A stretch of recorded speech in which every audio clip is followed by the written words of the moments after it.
பரங்கிப்பேட்டையில இருந்து பரமனின் வார்த்தை இன்று உங்களோடு.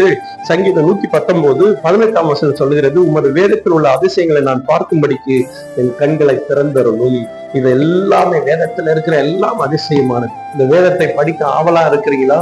படிக்கிறீங்களா? இல்ல படிக்கணும்னு ஆசையா இருக்குன்னு நினைக்கிறீங்களா? என்ன கேளுங்க, கமெண்ட் பண்ணுங்க. இந்த பைபிள் உங்களுக்கு வர்றதுக்கு நான் வழியை வகுக்கிறேன். அதுக்கேற்றது போல மொபைல் வைத்திருக்கிற நமக்கும் தமிழ் பைபிள் ஆப்பெல்லாம் இருக்கு.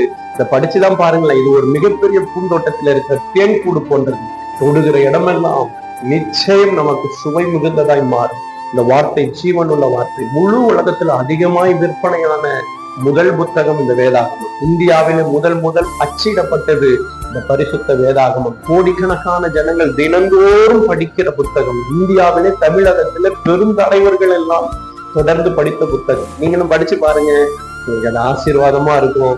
இந்த புத்தகம் உங்கள் வாழ்வை மாற்றும், உங்களுக்கு சுகத்தை தரும், பாதுகாப்பை தரும். உங்களுக்காக செபிக்கிற நண்பின் ஆண்டவரே, இந்த நல்ல நேரத்துக்காக செபிக்கிறோம். பாதுகாத்துக்கொண்டு கேட்டுக்கொண்டிருக்கிற ஒவ்வொருவரையும் நீங்க ஆசீர்வதிங்க. இந்த வார்த்தை இந்த நாளில் அதிசயமாய் கண்கள் காண உதவி செய்யும். பெரிய காரியங்களை செய்யும். இயேசுவின் மூலம் செபிக்கிறோம் நல்ல பிதாவே.